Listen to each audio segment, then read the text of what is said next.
You have my ear, citizen. It's real and it's spectacular. The Elder Scrolls 4 Oblivion Remastered is somehow a thing, and by the 9 divines is it a beautiful one. With the implementation of Unreal Engine 5, Cyrodiil is looking better than ever, leaps and bounds in fact, especially if you like a dash of realism with your high fantasy setting. We recently ranked every Oblivion city in Cyrodiil from the original game, but you know I can't in good conscience not do a ranking for the remastered version as well, and surprise surprise, the updated visuals have actually changed my mind about certain important cities. So join me as we dive into the world of Oblivion and rank every city in Oblivion Remastered from worst to best. And if you are as hyped as I am about this one-of-a-kind game, make sure to leave a like, a comment with your thoughts and opinions, and subscribe to the channel for more. At number 9, and once again the worst city in all of Oblivion, I give you the one and only Kavage, city of Akatosh. It kinda shouldn't come as a surprise at this point, because Kavage isn't actually a city. Indeed, all this time later, Kavage is still the same old rubble, and we have neither a DLC or update to make it look all sparkly and reconstructed, as it were. As such, Kavage never actually gets the chance to be a place for commerce, trade, guild infighting, or divines worshipping, because Kavage is destroyed the second you get there. What is freaking awesome this time around though, is how much better the Oblivion Gate outside of it looks, how ominous it feels, and how much of a battlefield the outskirts of the city has become. And it must of course be said, even the inside of Kavage has gotten a big makeover. It's still destroyed, mind you, but the contrast between the burning fires, the beautiful chapel, and the completely destroyed insides of this place comes together to create a feeling of a city that's been through it, and not in a good way.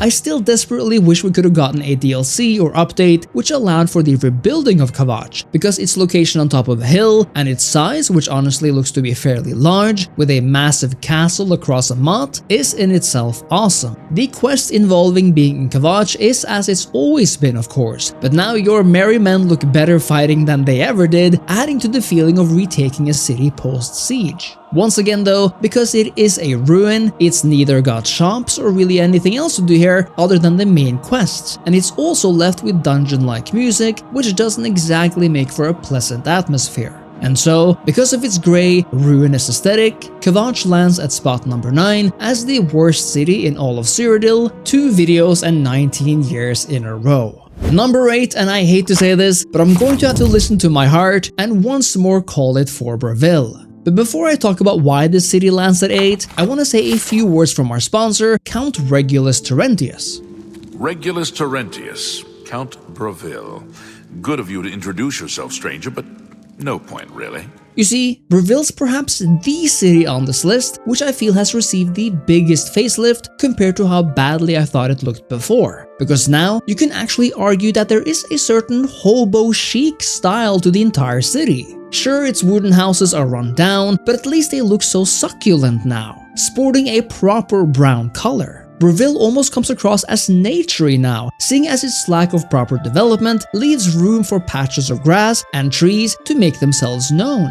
I think what's nice about Braville now is that it actually looks like a proper medieval city, its streets being kind of muddy and unkempt, while the outside of the keep offers a lot of greenery, despite again it looking kind of untended to. But the remaster really made Braville have its own unique look now, with its towers being outfitted with proper archery windows and the tower near the keep looking like nothing else really. Indeed, it looks like a proper medieval town, Braville does, and if nothing else, I love that about it. I'm also a man of my bridges, and I think it's fun to see them return better than ever. It does give Braville a unique sense of self, particularly because the city itself can only be reached via bridge over a moat, and because the city is also divided in essentially 3. The first part, the second part, and the castle itself. It is a shame that Braville's seaside view still isn't viewable from the city's insides, because it is a stunning location, particularly at the right time of day. I will say that I like the statue of the lucky old lady in the middle of town, and you can't really go wrong with the local chapel of the Divines either, but it is of course not unique to Braville at all. I also like Braville's city sigil, with its lovely symbol in brown and golden colors, but the fact that the castle gates open directly into the throne room, well, it kinda comes across as the French would say, les incompetents remasters.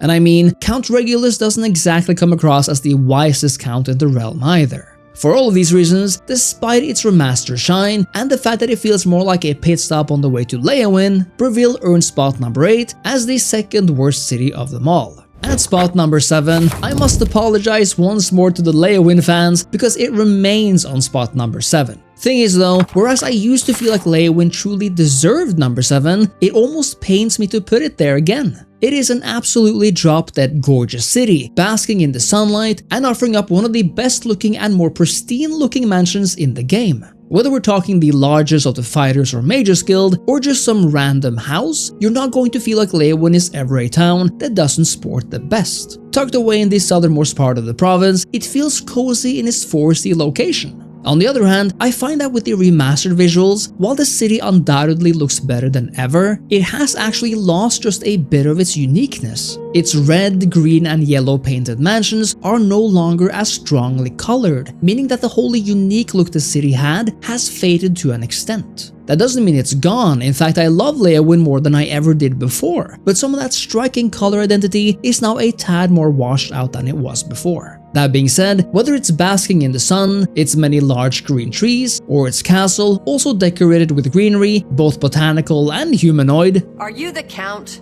Leoin is beautiful. The main reason why it still falls short for me is because it almost feels too large for its own good still. Its streets remain wide, and even though it looks a lot better now, I find that for this to feel like not a ghost town, it could have used perhaps 2 or 3 times as many people here. It just feels a bit empty, and to me, an empty city does not a home make. So yeah, Leoin, despite its new gorgeous look, falls short of being as immersive as the rest of the cities on this list, which is why it lands on spot number 7 once more. Number 6 now, and this is where things get spicy, because my mind has now changed since OG Oblivion. You see, whereas Coral before landed on my spot number 3, I'm now going to have to place it here at number 6. And the reason for that has got nothing to do with Coral being an ugly city. Far from it. Coral is beautiful. The city's outskirts remain gorgeous and colorful, Wayne Priory is as magical as ever, and now legit makes me feel like I'm inside a fairy tale, and what's here keeps on being good old Coral. From the grand tree at the main plaza, to its large mansions, the super cute street leading up to the chapel, the city skyline as seen from the castle path, and the little castle courtyard itself. Coral is good old Coral, but in many ways, I almost feel like the city, if any on this list, has not gained as much as the others. Coral was always a great city, and it still is, but I find that it lacks a bit of oomph this time around, a bit of that extra spice or that wow factor I felt with some of the other remastered cities on this list, which, if you can recall, I found even Braville to have featured.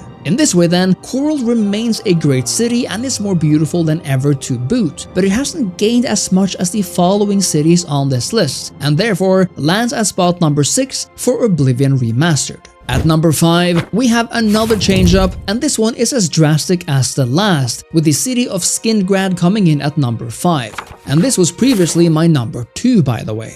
You must understand, my dear friend, Skinr has always been one of, if not my favorite city in Oblivion. It remains amazing, no doubt though.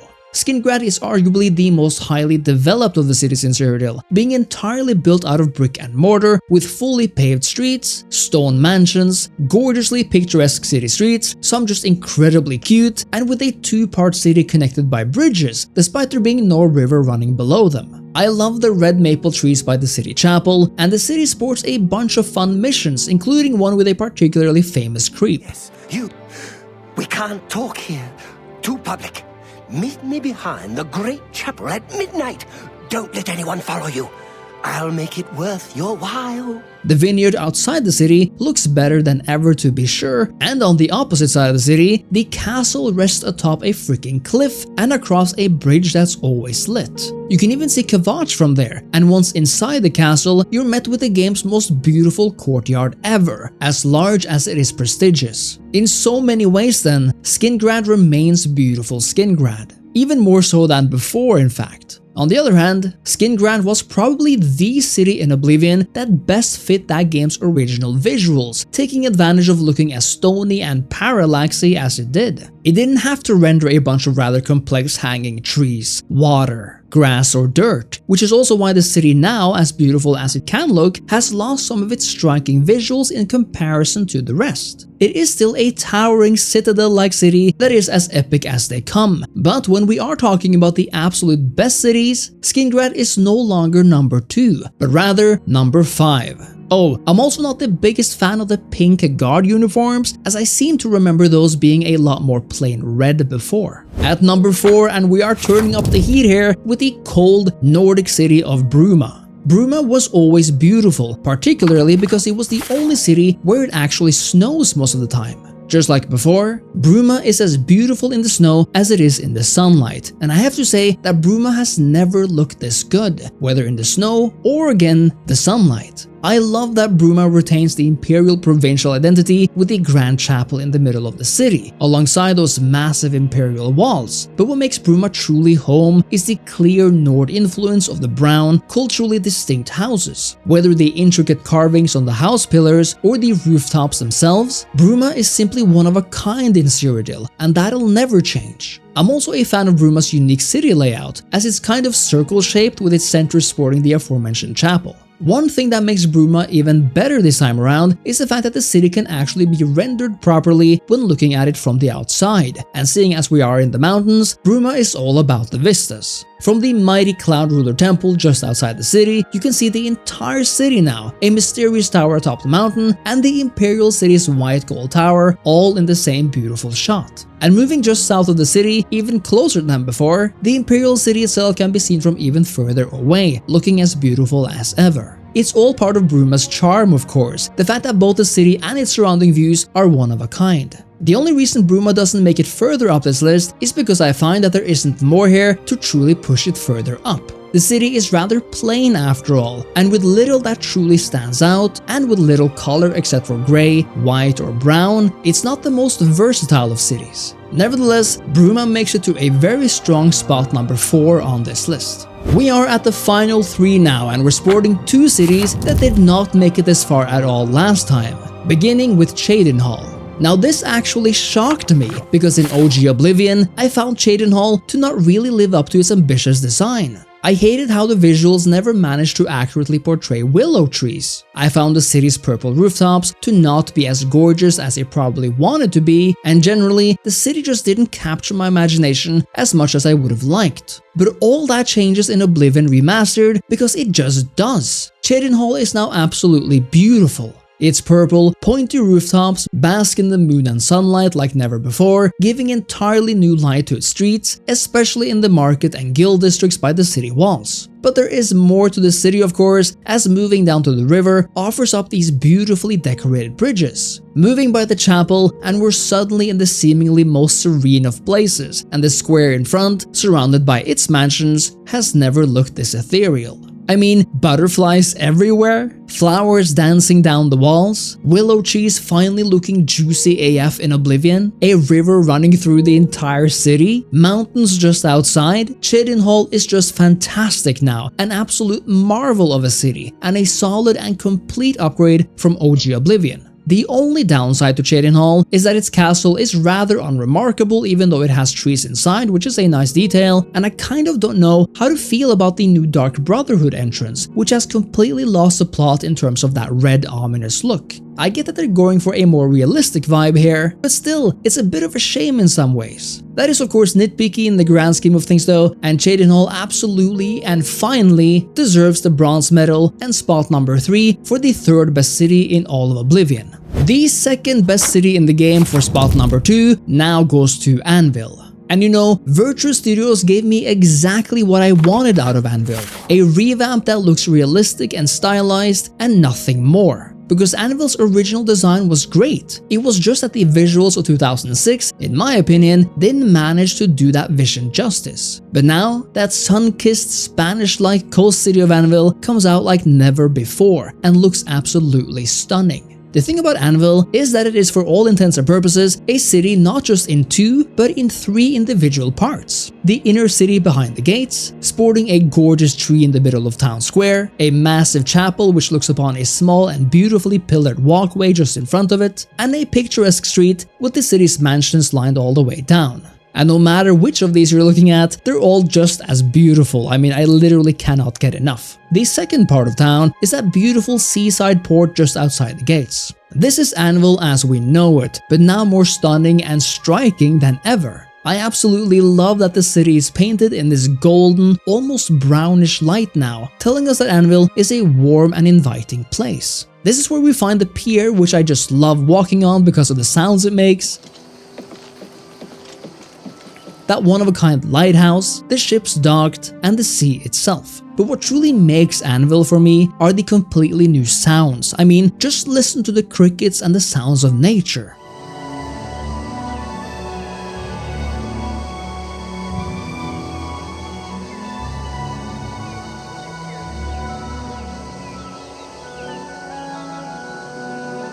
This tiny addition makes such a difference to me and takes me back to trips to Southern Europe in real life, and man, Anvil just does it for me. The third part of Anvil is that castle, resting as it does upon a hill out in the water. Anvil's castle is not just unique in style, looking Southern European and almost positively Byzantine, but its courtyard is one of the Empire's best looking ones, second only to that of Skinr. I love that Anvil sports a range of weather too, and it's honestly as beautiful in the sunlight as it is in the rain, and just look at how these transitions in weather occur.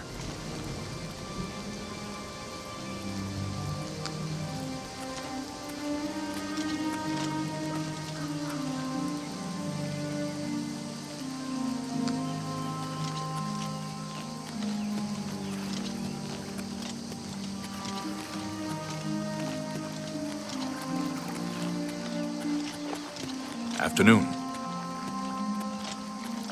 One thing Anvil does worse this time around is the inside of the castle itself. Whereas OG Oblivion showed these pure white and beautiful pieces draped down the walls, now they appear much more grey and lifeless. I think it's a shame because this was such a striking part in the original game, and because of the change, Castle Anvil's insides are no longer that fun really. At least it remains unique, but it's nowhere near as beautiful. Luckily then, the city outside is better than ever, and coupled with the beautifully warm and golden landscape outside the city walls too, Anvil fully and wholeheartedly deserves the silver medal and lands at number 2 for the second best city on this list. And now, for spot number 1, the undisputed white gold top dog is once again the one and only Imperial City itself. Now it might sound like I'm repeating myself just because here, I mean, the Imperial City won in the OG for me as well. But listen here, okay? If you thought the other cities on this list have received makeovers, wait until you see the pride of the Empire. The Imperial City is more imperial than ever, and that's not just something I'm saying.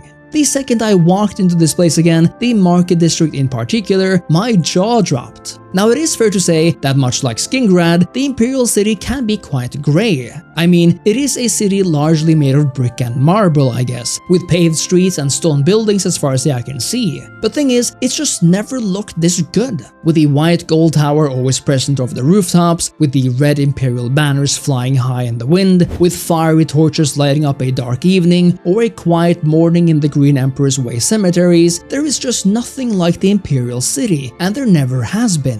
I got so lost in this place as a 13-year-old, and I find myself as mesmerized now as I was then, and have to pinch myself because I'm constantly wondering if I'm dreaming or not. And I have to admit, it's quite unfair honestly. Whereas every other city in this game is mostly just one thing, or indeed sports basically just one identity, the Imperial City is at once so many things. That's because the city itself is essentially 10 different cities inside of it, due to being made up of just as many unique districts. We have the ever-relevant Market District, where you can procure mostly anything you're looking for, the Talos Plaza District, which is a wealthy residential district with lots of housing and a beautiful dragon statue in the center, the Grand Temple District, featuring the gorgeous Temple of the One, the Elven Gardens District, featuring, you guessed it, gardens for the various residential houses here, the beautiful and green Arboretum District, the Arena District, where you'll come to fight to the death in gladiator battles, the Grand Arcane University District, where you get to do advanced magic if you're part of the Mages Guild, the Imperial City Prison, connected to the city by a bridge, the entirely unique Waterfront District, which this time around actually looks fairly distinct from Anvil's, also complete with less well-off shackings, and of course, the Green Emperor Way District in the center of it all, where the white gold tower awaits. The Imperial City is itself alike in in that it's mostly a stone-based place as mentioned before, but it's still varied with lots of different sights to see, lots of different colors to see, stores to visit, people to meet, quests to complete, and so much more. Like I said, it's almost unfair to the other cities because the Imperial City has clearly been given the most amount of love in terms of scope, but then again, it is the capital for a reason.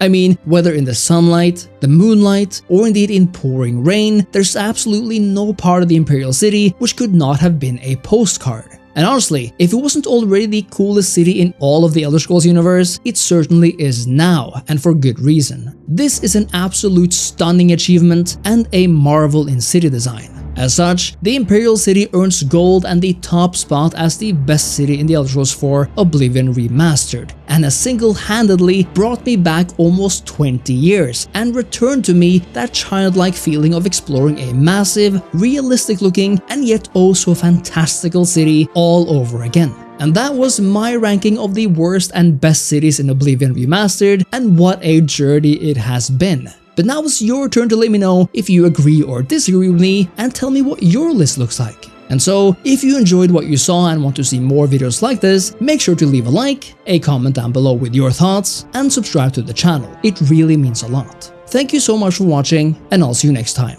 Cheers!